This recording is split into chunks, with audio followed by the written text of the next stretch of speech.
Avez-vous déjà ressenti une barrière invisible qui vous empêche d'atteindre la véritable joie? Cette sensation subtile mais persistante qu'il manque quelque chose d'essentiel à votre vie même lorsque tout semble bien en surface. Bienvenue, belles âmes. Aujourd'hui, nous allons explorer une vérité profonde qui pourrait transformer votre relation à la joie. Et cela commence par comprendre les aspects cachés de vous-même que Jung appelait l'ombre. Imaginez-vous vous réveiller un matin, ressentant un poids inexplicable dans votre poitrine. Vous avez un bon emploi, des relations significatives, peut-être même des réalisations dont vous êtes fier. Pourtant, cette profonde et durable sensation de joie reste insaisissable. Si cela résonne en vous, vous n'êtes pas seul. En fait, ce sentiment même pourrait être la porte d'entrée vers le voyage le plus important de votre vie. Vous voyez, la véritable joie n'est pas quelque chose qui nous arrive par accident.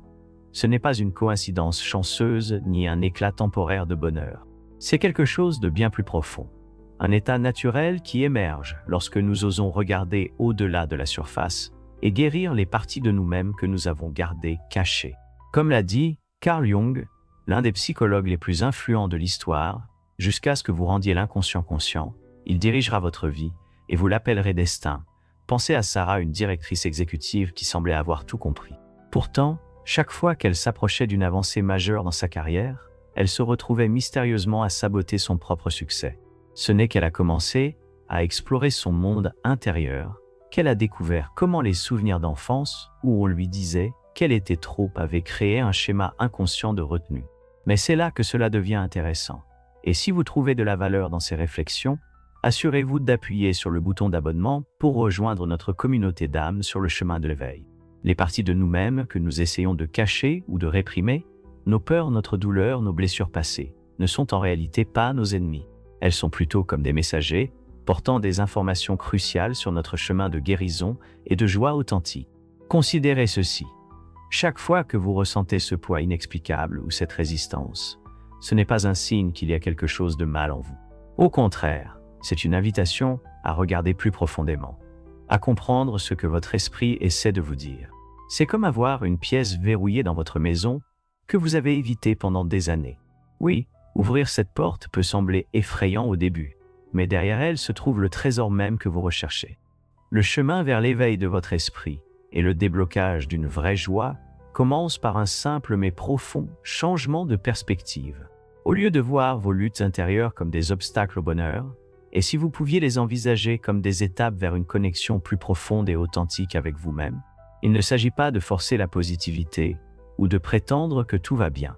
C'est quelque chose d'infiniment plus puissant. Le courage de reconnaître chaque partie de votre expérience, même les ombres, et de les laisser vous guider vers la guérison. Je me souviens de mon travail avec Michael, un artiste talentueux qui avait toujours ressenti un profond sentiment d'inadéquation malgré son talent. Il passait des heures à créer de magnifiques œuvres, mais hésitait à les partager avec le monde.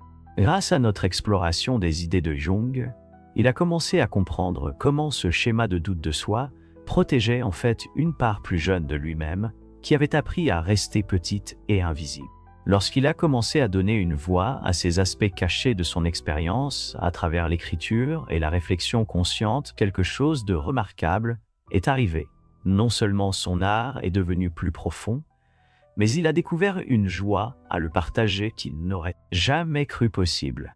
C'est ce type de transformation qui devient accessible lorsque nous osons regarder sous la surface. Mais il ne s'agit pas seulement de compréhension. C'est aussi une question d'engagement dans des pratiques quotidiennes concrètes qui soutiennent ce voyage d'éveil, que ce soit à travers la méditation, l'écriture ou de simples moments de réflexion silencieuse. Chaque pas que vous faites vers la reconnaissance de votre expérience complète crée plus d'espace pour que la joie authentique émerge. Cela nous amène à une vérité profonde sur la guérison. Notre douleur n'est pas censée être une résidence permanente, mais plutôt une porte vers une compréhension plus profonde. Pensez à ces moments où vous vous êtes senti submergé par des émotions. Peut-être une tristesse récurrente qui semble n'avoir aucune source claire ou une anxiété qui apparaît au moment les plus inattendus. Ces sentiments ne sont pas aléatoires. Ils portent souvent des messages sur des parties de nous-mêmes qui ont besoin d'attention et de soins. J'ai récemment travaillé avec Emma, qui s'est souvent retrouvée tiraillée par des relations qui la laissaient émotionnellement épuisée. Grâce à la pratique de l'écriture expressive, elle a commencé à dialoguer avec son moi plus jeune. Cette partie d'elle, qui avait appris à privilégier les besoins des autres avant les siens. Chaque entrée de journal est devenue un pont entre la douleur du passé et la guérison présente. C'était comme enfin avoir une conversation que j'évitais depuis toute ma vie, a-t-elle partagé. Aujourd'hui, ces relations reflètent un nouveau sens de la valeur personnelle qui est né de l'affrontement plutôt que de la fuite, de sa douleur. Mais comment commencer ce processus de guérison dans notre quotidien? C'est là que le pouvoir transformateur de la pleine conscience entre en jeu. Prenez un moment maintenant, oui, tout de suite, pour faire 3 profondes respirations conscientes. Remarquez comment votre corps réagit à cet acte simple de présence. Ceci n'est qu'un aperçu de ce qui est possible lorsque nous apportons une douce attention à notre expérience. Si vous trouvez ces réflexions utiles, prenez un moment pour aimer cette vidéo. Cela aide d'autres à trouver ce contenu qui pourrait être en quête de leur propre guérison. Et en parlant de parcours, laissez-moi partager une pratique qui a été particulièrement puissante pour beaucoup dans notre communauté. Essayez ceci. Réservez juste 10 minutes demain matin.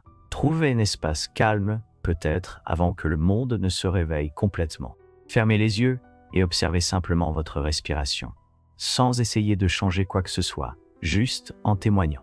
Lorsque des pensées surgissent, et elles surgiront, saluez-les comme des nuages passants. Remarquez comment cette petite pratique commence à créer un subtil changement dans votre façon d'avancer dans la journée. La beauté de la combinaison des insights psychologiques avec la pratique spirituelle réside dans son application pratique. Lorsque Alexandra, une enseignante en lutte contre le doute de soi permanent, a commencé à intégrer ce type de pleine conscience dans sa routine quotidienne, elle a découvert quelque chose de remarquable. Les moments qui déclenchaient auparavant son anxiété sont devenus des opportunités pour une compréhension plus profonde d'elle-même. Elle a commencé à tenir un petit carnet pour suivre ses réflexions, créant une carte personnelle de son paysage intérieur. Ce type de pratique régulière n'est pas une quête d'un état parfait d'illumination. Au lieu de cela, il s'agit de construire une relation compatissante avec toutes les parties de vous-même, y compris ces ombres dont nous avons parlé plus tôt. Pensez-y comme à la création d'un sanctuaire quotidien où la transformation peut se dérouler naturellement. Ce qui rend ce voyage si puissant, c'est la manière dont ces insights psychologiques profonds commencent à s'entrelacer dans le tissu de votre vie quotidienne. Prenons David par exemple. Après des années à comprendre intellectuellement ces schémas, ce n'est que lorsqu'il a créé un simple rituel du soir que le véritable changement a commencé à s'installer. Chaque nuit, avant de se coucher, il allumait une bougie et passait 15 minutes en réflexion silencieuse, se demandant quelle partie de moi a besoin d'être entendue aujourd'hui. Cette pratique simple est devenue son pont entre les insights profonds de Jung et une croissance personnelle tangible. La beauté de cette approche, c'est qu'elle ne nécessite pas de changement de vie dramatique. De petites actions régulières créent le cadre pour une transformation plus profonde. Peut-être que vous commencez par consacrer 5 minutes chaque matin à écrire vos rêves, honorant ce que Jung voyait comme des messages de notre inconscient. Ou peut-être que vous initiez une pratique de marche consciente où chaque pas devient une occasion de vous sentir plus ancré dans votre moi authentique. Mais voici quelque chose d'important à retenir: ce voyage n'est pas censé être parcouru seul. Envisagez de rejoindre ou de créer un cercle d'âmes aux mêmes idées qui comprennent ce chemin. Lorsque Rebecca a enfin partagé son parcours de guérison avec un petit groupe d'amis de confiance, elle a découvert que ces conversations hebdomadaires devenaient des points d'ancrage pour sa croissance. C'est comme avoir des miroirs qui renvoient votre progression à elle. Partagez surtout les jours où vous ne pouvez pas la voir vous-même. Créer une joie durable consiste à établir des rituels qui honorent à la fois votre ombre et votre lumière. Envisagez de développer votre propre pratique du soir. Peut-être une combinaison de mouvements doux, de méditation et de réflexion. Que cela devienne votre rappel quotidien que la guérison n'est pas une destination, mais une façon d'être, une danse continue avec toutes les parties de vous-même. Alors que nous faisons le tour complet de notre exploration aujourd'hui, souvenez-vous de cette barrière invisible dont nous avons parlé au début. Ce sentiment que la véritable joie était d'une certaine manière hors de portée. Vous comprenez maintenant que ce n'était pas vraiment une barrière, mais une invitation. Une invitation à vous connaître plus profondément, à embrasser toutes les parties de votre parcours et à découvrir que la joie authentique n'est pas quelque chose que vous poursuivez. C'est ce qui émerge naturellement lorsque vous osez regarder à l'intérieur guérir ce qui a besoin de l'être et créer des pratiques quotidiennes qui honorent votre être entier. Avant de nous quitter, prenez un moment pour réfléchir à ce qui a résonné le plus profondément en vous aujourd'hui. Quels petits pas pourriez-vous faire demain pour commencer ou approfondir votre propre parcours de guérison? Partagez vos réflexions dans les commentaires ci-dessous. Votre perspective pourrait être exactement ce dont une autre âme a besoin d'entendre. Et si vous avez trouvé de la valeur dans ces insights, envisagez de vous abonner pour rejoindre notre communauté d'esprit en éveil. N'oubliez pas, la véritable joie ne vous attend pas quelque part dans le futur. Elle est déjà en vous, attendant d'être révélée grâce à la douce et constante pratique de la découverte de soi et de la guérison. Jusqu'à la prochaine fois, belles âmes. Que votre parcours soit rempli de courage, de compassion et d'une joie toujours plus profonde.